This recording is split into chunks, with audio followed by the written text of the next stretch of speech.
오늘 본문은 요한계시록에 나오는 네 번째 교회인 두아디라 교회에 대한 말씀입니다. 내용이 긴 관계로 두 번 나누어서 말씀을 나눠볼 것입니다. 두아디라 교회는 소아시아 7교회 가운데 가장 작은 교회였습니다.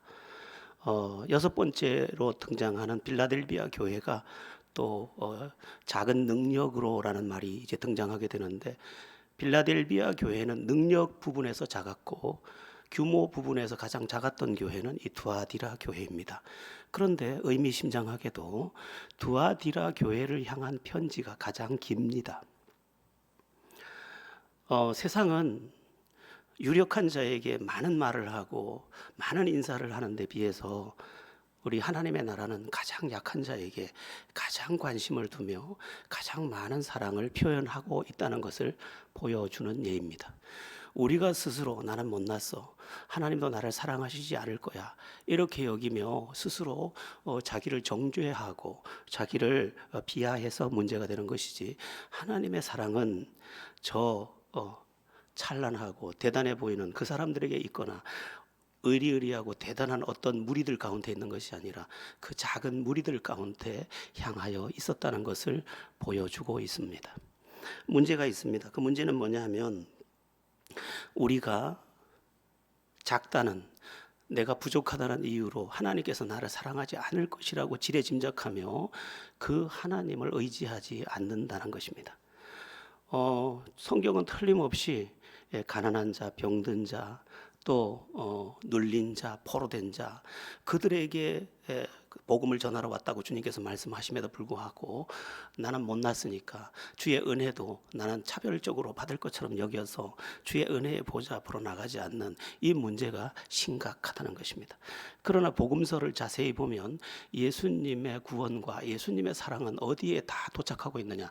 그 당시에 가장 불쌍한 사람들, 그래서 스스로 무엇을 할 수 없을 것 같은 사람들, 문둥병자, 귀신 들린 자, 안진뱅이, 중풍병자, 또 죄인이라고 정죄됐던 사람들, 그들에게 주님의 손이 닿아서 그들의 눈물을 닦을 뿐 아니라 그들을 새 인생으로 만들어내는 것을 볼 수 있습니다. 여러분, 교회는 잘난 사람을 위한 처소가 아닙니다. 우리 예수님께서 말씀하셨습니다. 병든 자에게라야 의원이 쓸데있느니라. 네가 부족하기 때문에 내가 필요한 거 아니겠느냐. 저 잘난 사람들은 자기가 잘난 줄 착각하고 내가 필요 없다고 여겨. 내가 그들에겐 필요 없다. 그러나 나를 실제로 필요로 하고 내 도움이 진짜 필요한 너희는 나에게 구하라, 그렇게 말씀하고 계신 것입니다.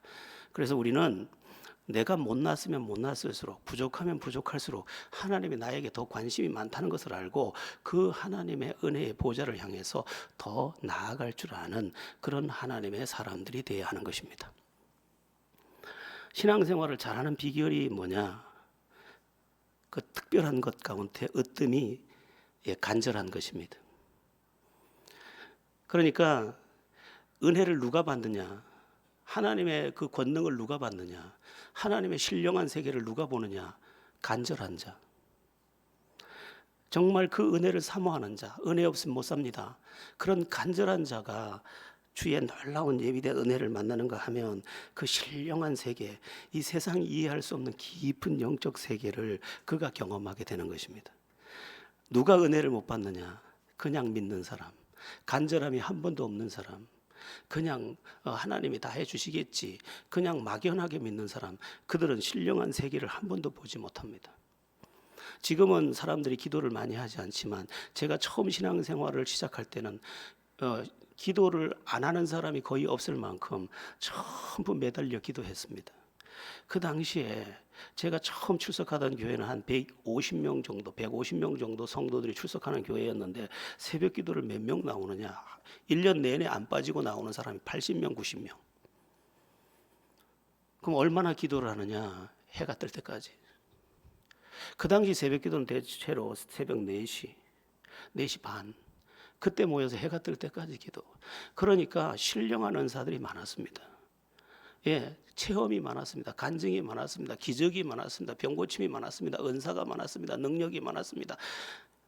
하늘이 열리는 사건도 많았습니다. 그들이 많은 것을 알아서가 아니라 갈급한 영혼, 은혜 없인 단 한순간도 살 수 없어서 갈급한 영혼으로 변화되어 주 앞에 간구하더니 그들의 인생 속에 그러한 신령한 고백들과 하나님의 은혜에 대한 간증이 자기에게 충만하더라는 것입니다. 신앙생활을 어떻게 해야 되느냐? 간절함으로 하는 것입니다. 여러분, 좋은 것을 얻기 위해서는 우리가 그 좋은 것만큼의 사모함과 간절함이 동반되어야 하는 것입니다.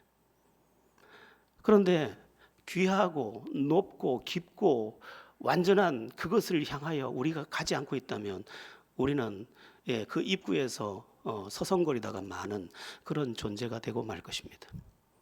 여러분, 신앙생활 잘하는 비결이 뭐라고요? 간절함. 은혜 없인 못 살아. 그 간절함이 여러분을 영적 세계로 이끌 것이고, 영적인 문이 활짝 열리면 나머지는 다 해석이 영적으로 해석되기 때문에 아무것도 문제가 되지 않을 것입니다.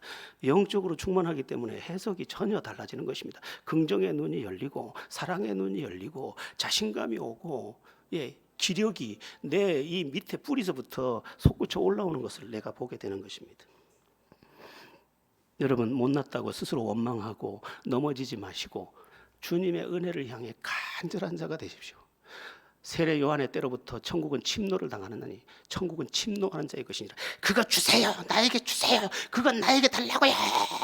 이 사람, 그가 그걸 가져간다는 것입니다. 마가복음 7장에 나오는 헬라 여인, 수로보니게 여인, 가나안 여인이라고도 부르는 이 여인은 이방인이었음에도 불구하고 자기의 하나밖에 없는 딸, 이 딸이 귀신 들린 딸이었는데 이 딸을 고쳐달라고 예수께로 옵니다. 자식을 키워본 사람은 알지만 자식의 아픔은 부모의 아픔보다 더 아픕니다. 그런데 그 애지중지 이 귀한 딸이 귀신 들렸으니까 얼마나 그 눈물이 아침 저녁으로 그치지 않았을 것입니다. 여러분, 자식을 얼마나 사랑하세요?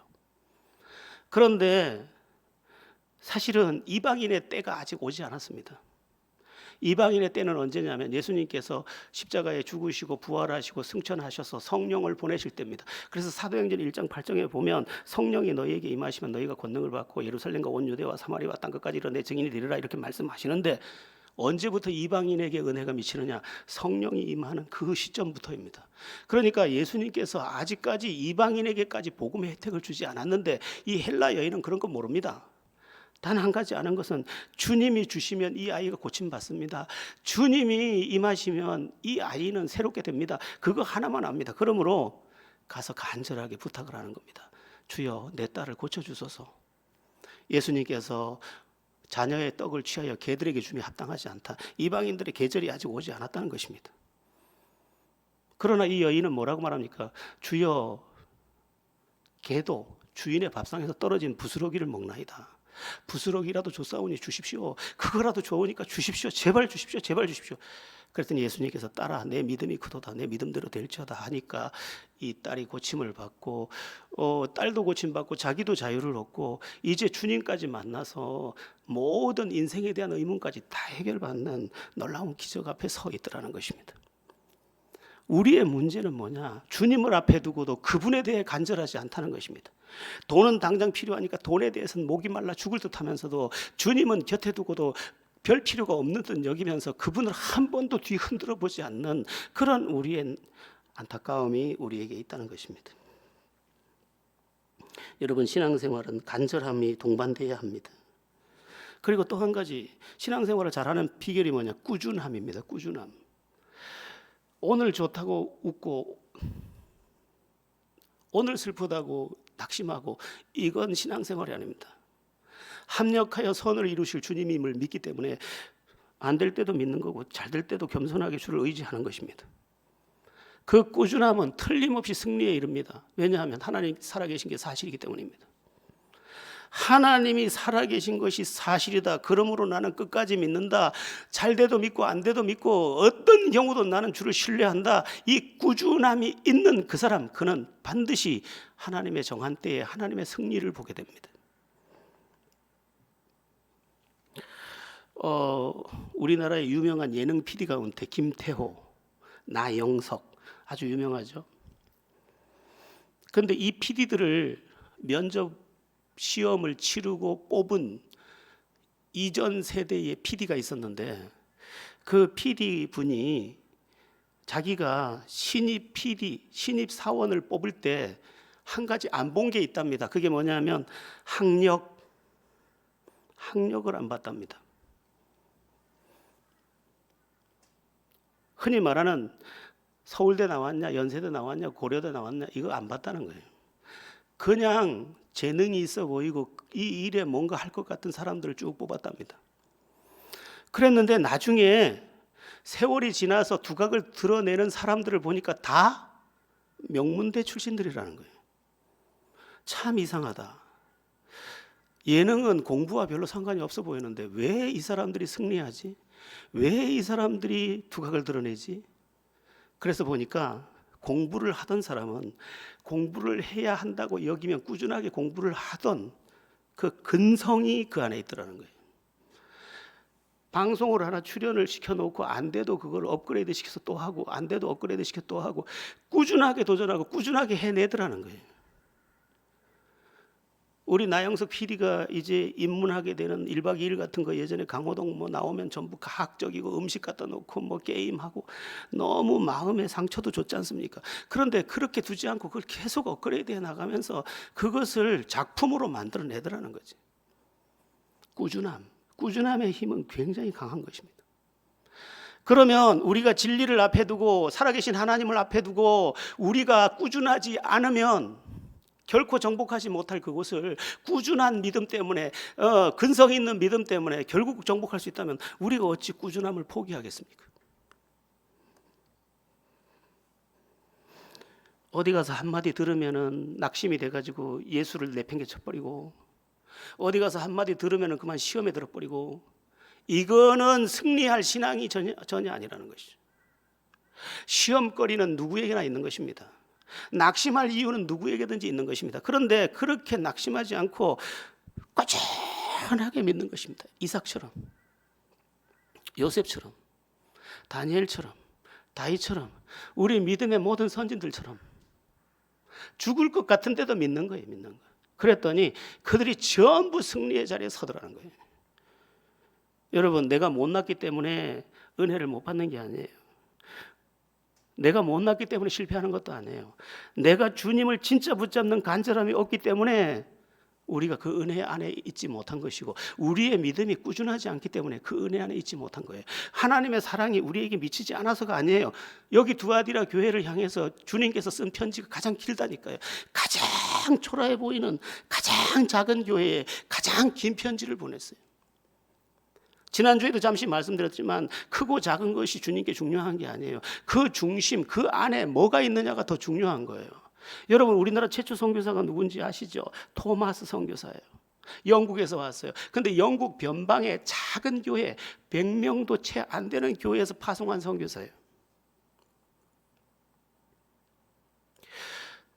역사상 가장 아름다운 선교사로 이름을 얻고 있는 리빙스턴은 어떤 교회 출신입니까? 그 교회 담임 목사가 우리는 전도하는 일에 실패한 교회입니다 라고 말했던 교회 출신이에요. 아프리카를 춤추게 했던 리빙스턴, 우리나라의 복음의 문을 포구를 열었던 사람, 다 작아요. 그러나 하나님이 그들을 작다 한 적이 없어요. 문제는 뭐냐? 우리가 작아도 생명이 있는 믿음을 가지고 간절함과 꾸준함과 거기에 대한 긍정적 신앙을 가지고 주님 앞에 엎드리며 주의 뜻을 추구하며 주의 그 부르심의 상을 향하여 나아가고 있다면 우리는 작지도 않을 뿐만 아니라 주님 앞에서 하나도 빼놓지 않고 더 기억될 우리가 되는 것입니다. 여러분, 신앙생활을 잘 하셔야 합니다. 신앙은 작은 이야기가 아니잖아요. 안 되는 사람들을 보면 부정적인 그릇을 갖고 있어요. 안 될 것 같다라는 그릇을 갖고 항상 나가요. 그래서 안 되는 것을 가지고 와. 되는 사람은 된다고 생각하는 긍정의 그릇을 갖고 움직여요. 그래서 긍정의 그릇 안에 하나님의 생명이 채워지는 것입니다. 예전에 우리가 많이 부르던 찬양 있죠. 할 수 있다 하신 이는. 저는 예수 처음 믿으러 갔는데 여전도회가 나와가지고 특성을 하는데 그 찬양을 하는 거야. 할 수 있다 하시니는. 그런데 그 찬양을 듣는데 가슴이 막 너무 뛰더라고요. 아, 믿음은 저런 거구나. 할 수 있는 거구나. 그리고 나중에 보니까 내게 능력 주신 자라서 내가 모든 것을 할 수 있느니라. 그래, 입을 크게 열라 내가 채우리라. 그렇구나. 이를 행하는 여호와, 그것을 지어 성취하는 여호와가 이같이 이르노라. 너는 내게 부르짖으라. 내가 응답하고 내가 알지 못하는 크고 은밀한 일을 보이리라. 그렇구나. 매달리면 되는구나. 꾸준하면 되는구나. 주의 뜻대로 가면 되는구나. 내가 못나도 상관없구나. 주님은 부족한 자를 결코 부족하다고 정죄하지 않으시는구나. 도리어 더 큰 은혜로 다가오시는구나. 그걸 깨닫게 하시더라는 거죠. 여러분, 작은 자가 아니에요. 여러분, 우리 중에 지극히 못난 자도 주님을 진짜 의지하는 사람, 그는 그 작은 것 때문에, 부족함 때문에 더 하나님 영화롭게 할 사람이에요. 지체장애가 있는 제 친구가 하나 있어요. 신학교 동기예요. 목발을 짚으셔요. 목회를 참 잘하셔요. 자기는 이걸 목발을 기대고 있어서 자기는 항상 불편한데 그 불편함을 하나님을 의지하고 가는 거죠. 그랬더니 우리도 못하는 걸 해내는 거예요.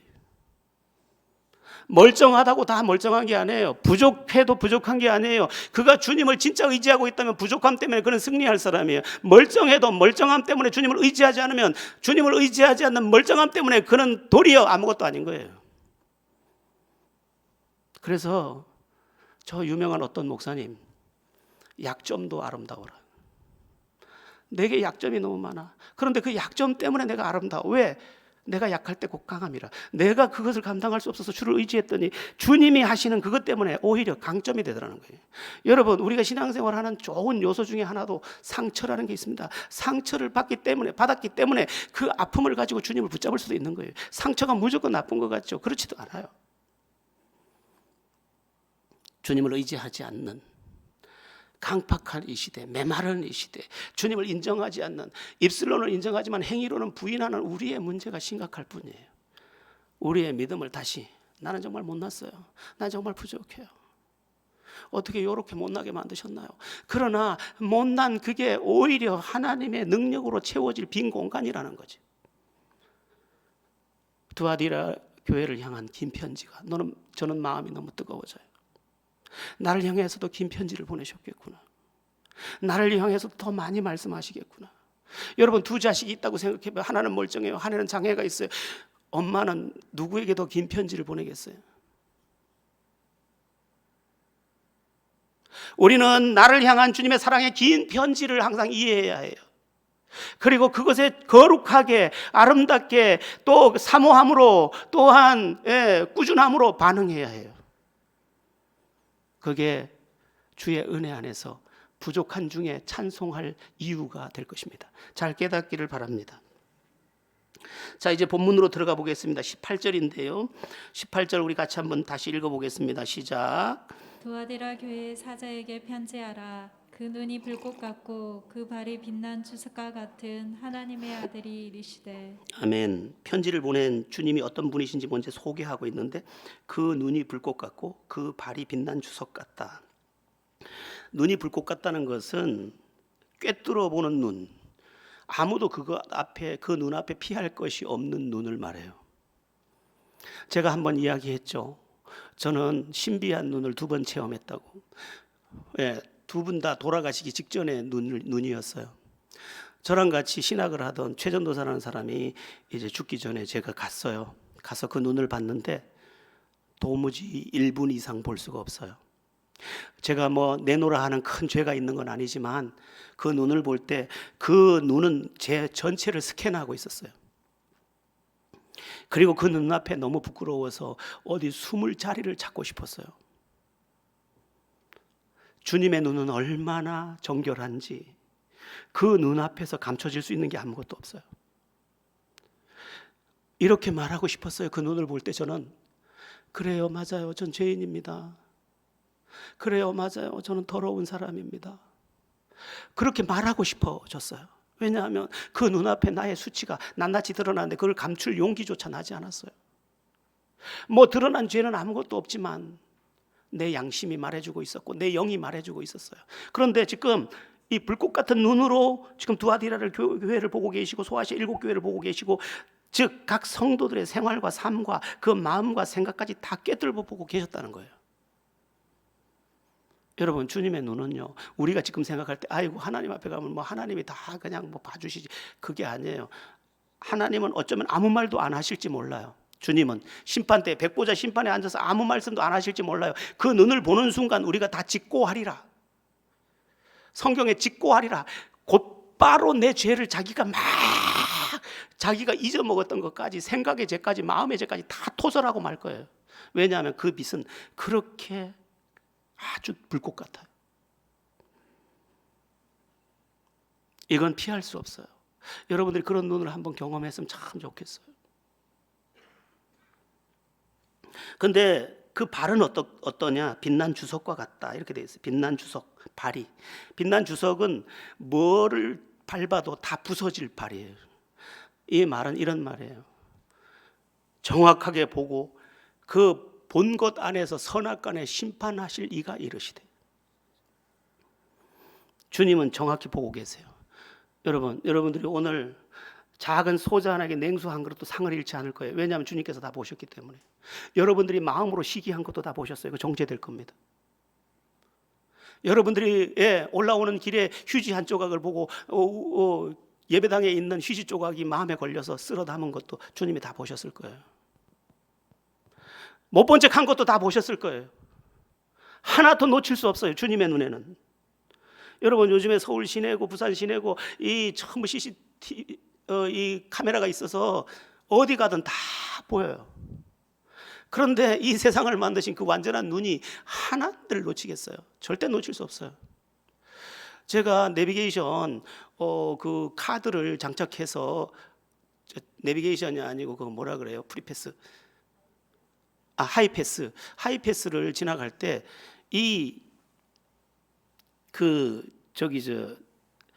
카드가 제대로 삽입이 안 됐나 봐요. 그래가지고 통과를 했는데 띵동하고 돈 나가는 소리가 안 나더라고요. 웬걸요? 그래가지고 며칠을 다닌 거예요. 광안대교도 그냥 지나가고 고속도로도 그냥 지나간 거예요. 왠게 며칠 있다 보니까 다 날아왔어요. 다. 광안대교 며칠 딱 날아오고, 뭐 부산 대구 뭐 또 날아오고 쭉 날아왔더라고요. 인간 카메라도 저렇게 잘 잡아내는데 하나님의 불꽃 같은 눈이 하나님들을 놓치겠어요? 여러분들 주님 앞에 헌신한 거 아까워하지 마세요. 여러분들이 억울한 거 전혀 걱정하지 마세요. 주님은 다 보셨어요. 그리고 불꽃 같은 눈으로 보신 것을 가지고 선악간에 심판하실 때 짓밟아야 할 것, 심판해야 될 것에 대해서는 주석 같은 발로 완전히 부숴버리실 거예요. 그리고 상을 베푸실 자에게 차고도 넘을 영원한 노래가 될 상급으로 갚아주실 것입니다. 그게 불꽃 같은 눈으로 두아디라를 보고 계신 주님의 모습이고 우리를 보고 계신 주님의 모습이에요. 그래서 두아디라 교회에 칭찬과 책망이 있는데, 칭찬하는 자에게는 그 영광에, 다음 주에 보겠지만 새벽 별을 주겠다고 말씀해요. 나중에 그건 이야기를 할 것이고요. 여러분, 인간은 누구냐면 책임적 존재예요. 여러분, 지금 누구 미워해도 아무 상관없어요. 남편 미워하세요. 아무 상관없어요. 그러나 내일 아침부터 책임져야 돼요. 썰렁한 분위기, 불행한 일상 책임져야 돼요. 인간은 다 오늘 누구 것으로 훔치세요. 그러나 내일 책임지실 거예요. 그것은 하나님과 우리의 관계의 모든 것에 대한 작은 예표들이에요. 너는 이 땅을 마음대로 살 수 있어. 그러나 책임져야 될 걸 선악간에 불꽃 같은 눈이 정확하게 봤거든. 여러분, 하나님이 만들어 놓은 세상에는 하나님과 우리에 대한 예표가 가득한데 책임적 존재라는 예표도 가득한 거예요. 개미와 배짱이는 우리가 어렸을 때 배웠는데 씨 뿌리지 않았더니 겨울에 배짱이가 추워서 남의 처마 밑에서 구걸하는 것처럼, 오늘 우리를 책임적 존재라는 것을 통감하도록 만들면서 하나님 앞에서 너는 책임적 존재야. 네가 어떻게 했는지 난 다 봤어. 이렇게 말씀하는 거죠. 하나님 앞에서 항상 하나님이 불꽃 같은 눈으로 이것까지 보고 계셔. 그러므로 내 마음에 더러움이 있거든. 그것까지도 씻어내고 하나님을 향한 거룩한 중심을 가지고 나가므로 정죄와 그 주석 같은 발로 짓밟힘을 당하는 것이 아니라 그분의 손에 예비한 신령한 상급들을 풍성히 받는 은혜가 있기를 축원합니다. 자, 이제 19절을 보겠습니다. 19절입니다. 합독합니다. 시작. 내가 내 사업과 사랑과 믿음과 성김과 인내를 아노니 내 나중 행위가 처음 것보다 많도다. 아멘. 두아디라 교회에 대한 칭찬의 말씀이 먼저 나오는데 너의 삶이 참 아름답다 그렇게 말씀하십니다. 불꽃 같은 눈으로 보니까 너의 삶 참 아름답다 이렇게 말씀하셨습니다. 그 아름다운 삶의 내용이 내 사업과 사랑과 믿음과 섬김과 인내 이렇게 말하고 있는데 여기 사업이라는 말은 행위라는 말이에요. 행위. 그런데 행위라는 이 단어를 표준 세번역에서는 바로 번역을 해서 행위라고 번역을 바로 했습니다. 그리고 원어적으로 이걸 해석할 때는 이렇게 해석이 됩니다. 내가 내 행위를 알거니와 네 사랑과 믿음과 섬김과 인내를 아노라 이렇게 되어 있습니다. 내가 봤다. 네 행위 다 봤는데 너는 사랑하되 너는 믿음으로 살되 네 섬김으로 행하되 네 인내할 줄 알되 그렇게 주님이 보셨다는 것입니다. 자, 여러분 행위적 믿음 우리는 몇 점이나 받을 수 있을까요? 예전에 우리 어린이 찬송 중에 저는 주일학교 출신이 아니기 때문에 주일학교 찬양을 많이 모르는데 주일학교 전도사를 했기 때문에 조금은 압니다. 그 찬양 중에 이런 찬양이 있어요. 말로만 하면 소용없어요. 행함으로 하세요. 아시죠? 예, 말로만 하면 소용이 없어요. 그러니까 중요한 건 다 애들 때 배우는 거라니까. 예, 인생은 애들 때 잘 배워야 돼. 그게 보니까 이게 그대로 진리예요. 우리가 행함으로 믿지 않는다. 생각으로만 믿는다.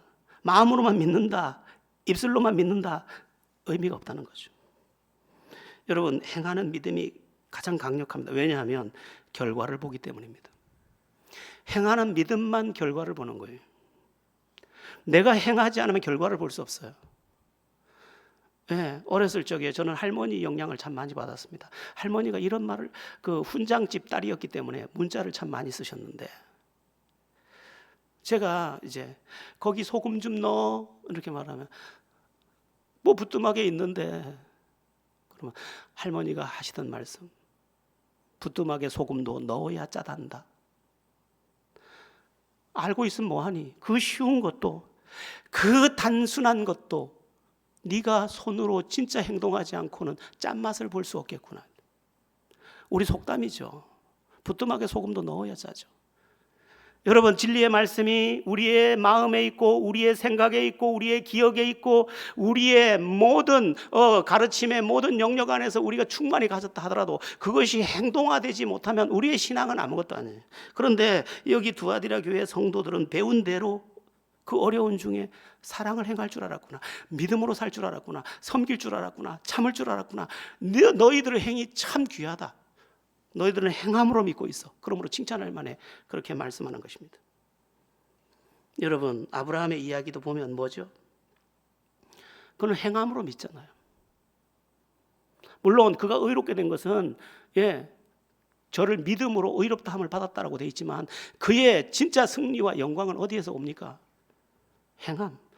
너는 친척 본토 아버지 집을 떠나 내가 지시할 땅으로 가라 했을 때 떠나기 시작하자 떠나는 길이 거칠었고 정말 황량했지만 나중에 보니까 거기가 믿음의 터를 그리고 자기의 후손들을 통해 이제 천하 하늘의 별처럼 바다의 모래처럼 그 무수한 자손을 보게 하는 그 통로가 됐다는 것입니다. 행함. 뭘 들어도 행함. 이것이 우리의 진정한 승리가 되는 것이고 주님은 그것을 보고 계시다는 것입니다. 여러분 하나를 들어도 그것을 붙잡고 그것을 행동화하는 그리고 그것을 행동의 결과를 얻어내는 여러분들 다 되기를 축원합니다. 요즘 현대인들의 신앙은 뭐냐? 귀에 다 머물러 있는 거예요. 귀가 너무 고급스러워져 가지고 전부 귀로 그리고 영상 통해서 눈으로 전부 보다가도 무슨 목사니까 좀 보다 탁 치우고 어떤 목사님 보다 치워버리고 쓰레기통에 들어간 목사의 설교들이 3,000개, 10,000개가 될 겁니다. 귀만 우리가 행함으로 믿지 못해서 하나님의 승리를 보지 못하고 있다는 것을 알아야 합니다. 더 중요한 것은 19절인데 내 나중 행위가 처음 것보다 많도다 이렇게 되어 있습니다. 여러분, 우리의 믿음은 이래야 돼야 됩니다. 주님이 칭찬하는 이유, 너 처음 믿을 때보다 지금이 더 대단해. 너 처음 믿을 때의 그 감격보다 지금 감격이 더하고, 처음 사랑보다 지금 사랑이 더하고, 처음 하나님께 영광 돌리려는 마음보다 지금 마음이 더하고, 참 귀하네 이렇게 말씀하시는 거죠. 어떤 사람들은 말해요, 지금은 내가 이렇지만 옛날엔 정말 주님을 사랑했거든요. 그러지 말라는 거죠. 여러분, 날마다 한 계단이라도 좋습니다. 계속해서 성장해 가야 하는 것이죠. 그게 주님 앞에 칭찬받을 만한 죄. 지난해만 해도 나는 몰랐는데 올해는 이걸 알겠어. 지금까지 몰랐는데 내일 되고 나니까 내 삶이 더 업그레이드가 되고 변화가 되었어. 그게 우리가 돼야 되는 것이죠. 여러분, 주님께서는 그리스도의 장성한 분량에까지 이르라고 말씀하고 있습니다. 더 올라오라는 거지. 더 올라오라. 더 업그레이드하고 더 주의 뜻 가운데 세워져 가라는 것이죠. 신앙생활도 가파른 길이 많습니다. 여러 가지 안 좋은 조건도 많아요. 그러나 그럴 때라도 계속 너를 성장시키라는 거예요. 그러면 올라간 만큼 하나님의 영광을 보게 되는 것입니다. 여러분, 혹시 목포에 있는 유달산 가보셨나요? 유달산에 삼경이 있습니다. 거기는 삼경이라 그래서 뭐 대단한 줄 알았는데 그런 건 아니고, 올라가는데 정자가 3번 있는데 그 정자에 올라가서 쉬면서 보면 갈 때마다 풍경이 같은 바다인데 다릅니다. 올라간 만큼 달라요. 제일 꼭대기에 올라가면 사방이 다 보여요. 그래서 목포에 갔으니까 이렇게 말하죠. 하따 좋아버렸네. 이렇게 뭐라든가 전라도 말로. 그러면서 그냥 보죠. 거기서 목포의 눈물 한번 부르고. 저는 제 인생에 있어서 가장 아름다운 기억이, 그 풍경이 울산바위입니다. 설악산 울산바위. 아무리 올라가도 흔들바위. 거기가 절반이에요. 거기서 절반을 더 올라가야 울산바위. 제 인생에서 19살에 올라간 그 울산바위가 가장 충격적이에요. 지금까지. 제가 뭐 다른 나라도 가보고 다 했지만 제가 올라갔던 19살의 울산바위만큼 신비하지 않았어요. 근데 울산바위는 말 그대로 바위인데 그 입구에서 쳐다보면 올라가고 싶지가 않아요.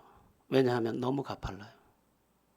저는 개인적으로 고소공포증이 좀 있고 해서 뭐 산이겠지, 내려갈까 이렇게 마음을 먹었어요. 19살에. 그런데 어떤 분이 저의 그러한 마음을 아셨는지 저를 보고 이렇게 말해줬어요. 여기에서 돌아간 사람이 많아요. 여기에서 돌아간 사람이 참 많아요. 그런데 그 사람은 다음에도 여기까지 왔다 또 돌아가요. 그런데 여기에서 올라갔던 사람들은 다 자기가 잘했다고 저 올라가서 외쳐요. 그 말을 듣고 카메라를 허리에 묶고 떨어질까 봐 그러고 배낭을 꽉 조여매고 올라가기 시작했어요. 울산바위 끝까지 올라가서 전 너무 놀랐어요. 이렇게 신비한, 어떻게, 그때는 하나님을 믿기 전이니까 어떻게 신의 손이 이렇게 정교할까? 어떻게 이렇게 매만져 놨을까? 저쪽에 아득한 동해 바다까지 너무 신비했어요. 금강산을 안 가봤지만 금강산도 그거에 비교될 것 같지 않을 것 같은 생각이 들었어요. 그리고 넋이 나가도록 정말 더 이상 거기 있으면 안 된다고 빨리 내려가라고 재촉을 받을 때까지 그 산을 떠나지 못했어요. 여러분, 정상에 올라가 봐야 하는 거예요. 신앙도 높은 데가 있어요. 매일 그 자리에 왔다 돌아가고 그 자리에 왔다 돌아가고 거기서만 맴돌다가 거기서만 돌아가는 사람은 그 위대하게 부를 자기의 노래가 없는 거예요. 정말로 부를 수 있는 노래가 내 안에 없는 거예요. 왜냐하면 늘 거기까지만 왔다가 편한 자리까지만 왔다가 편한 자리까지만 왔다가 가는 거죠.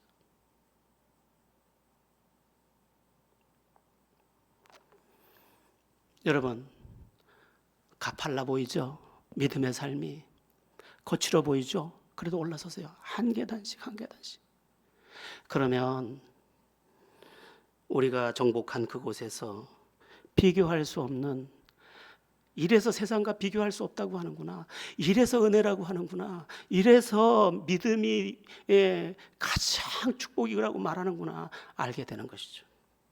여러분들의 삶 속에 나중이 어제보다 오늘이 낫고 오늘보다 내일이 나은 신앙, 계속 한 계단씩 올라가는 신앙.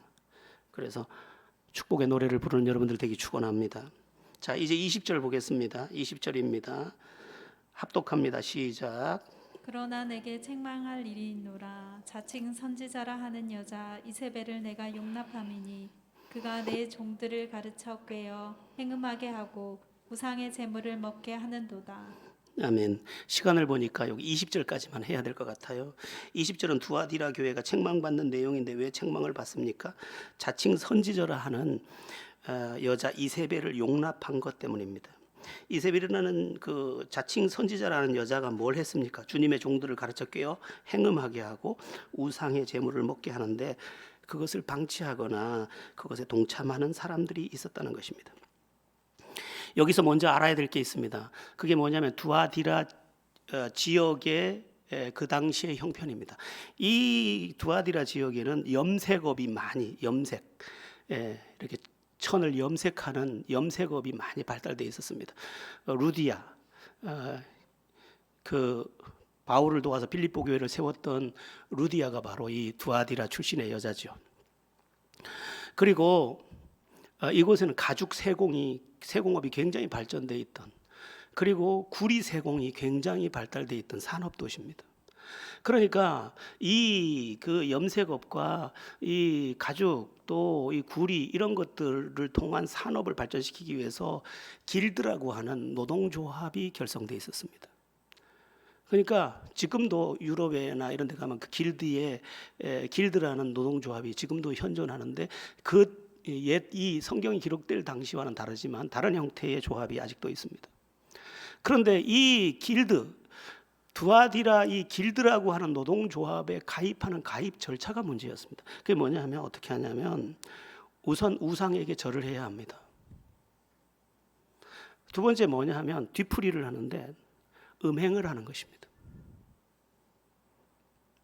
그러니까 앞에 있던 성도들은 그 어려운 상황에서도 굶어 죽으면 죽었지 우리가 우상 숭배하고 음행을 저지를 수는 없지. 그래서 노동조합 가입을 거절하고 믿음을 지켰던 것이고, 그런데 그러는 중에 이세벨이라는 한 여자가 나타나서 이제 그 일을 하게 길드에 가입을 하도록 권하고 있었던 것입니다.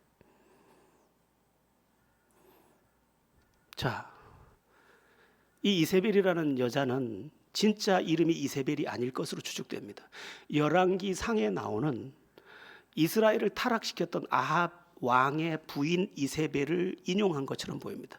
이스라엘이 왜 망하냐면 이 아합 왕의 부인 이세벨이 들어와서 우상 숭배하고 음행하게 하고 그러면서 나라를 망가뜨리거든요.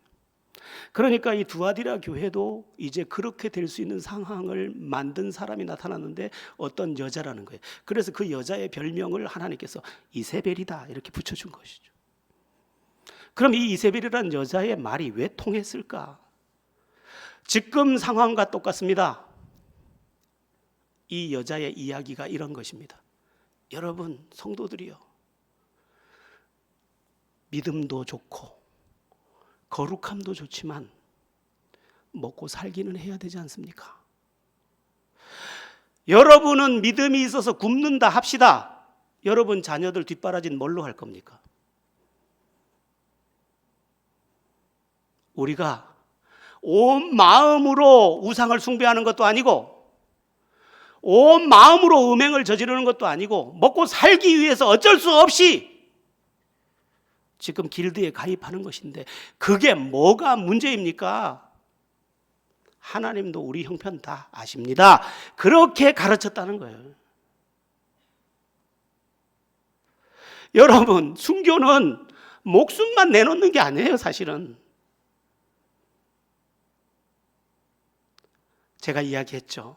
믿음은 한편 기쁨이며 한편 고통이라고. 왜?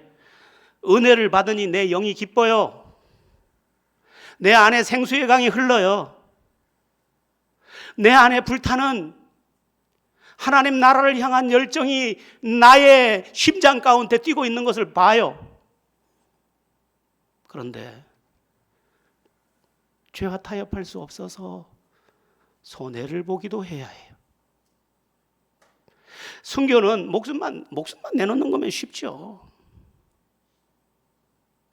어차피 한 번 죽는 것은 사람에게 정하신 것인데, 여러분, 어떤 사람이 60살에 죽었어요. 어떤 사람이 100살에 죽었어요. 예. 어떤 사람이 100살에 어제 죽었고, 어떤 사람이 60살에 40년 전에 죽었어요. 그 두 사람이 뭐죠? 둘 다 죽은 사람이에요.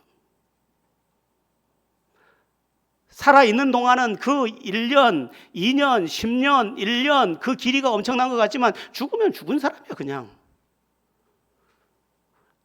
난 그래서 죽음에 이르는 연습을 많이 해요. 잘 죽으려고. 믿음의 사람답게 살고 죽고 싶어요. 근데 오늘 살아야 되는 것 때문에 우리가 모든 것을 타협하고 있는 이 문제가 이세벨의 문제라는 거예요.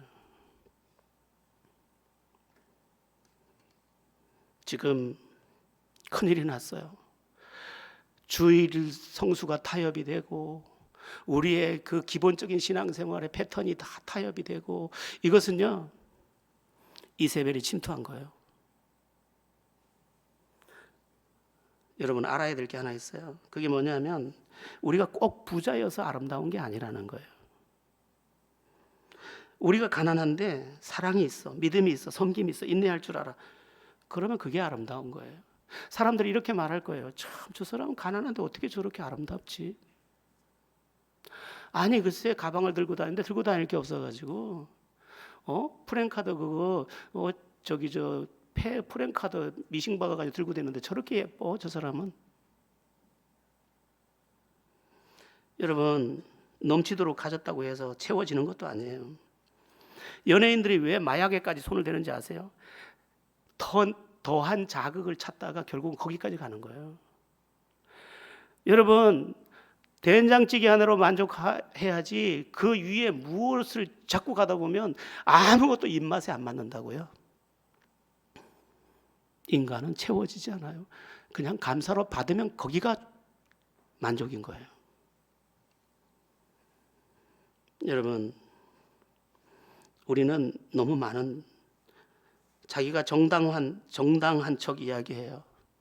그럼 어떡합니까? 먹고 살아야지. 아니, 이것처럼 잔인한 말이 없잖아요. 그러나 그때도 이렇게 말해요. 그럴지라도 난 물러설 수 없습니다. 이게 믿음인 거죠. 제가 고린도후서 8장 15절 굉장히 좋아하는 말씀이 하나 있는데 제가 읽어드릴게요. 기록된 것 같이 많이 거둔 자도 남지 아니하였고 적게 거둔 자도 모자라지 아니하였느니라. 인생은 참 신비해요. 많이 거둘 때는 내가 많이 거뒀어. 또 거둘 때는 난 너무 적게 거뒀어. 근데 나중에 보니까 그도 남지 않았고 나도 부족하지 않았어. 이게 인생이에요. 누가 남길까? 그래서 어떤 사람이 말했어요. 준 것만 남는다고. 아무것도 남지 않아요. 우리의 신앙 이제 돌아봐야 할 때입니다. 칭찬과 책망 사이에서 우리는 우리를 살펴 조명해야 해요. 나는 지금 믿음으로 살고 있는가? 나는 하나님 앞에 있는가? 나는 주님의 칭찬받을 자인가? 아니면 이세벨까지 용납하며 나를 정당화하고 있는 자인가?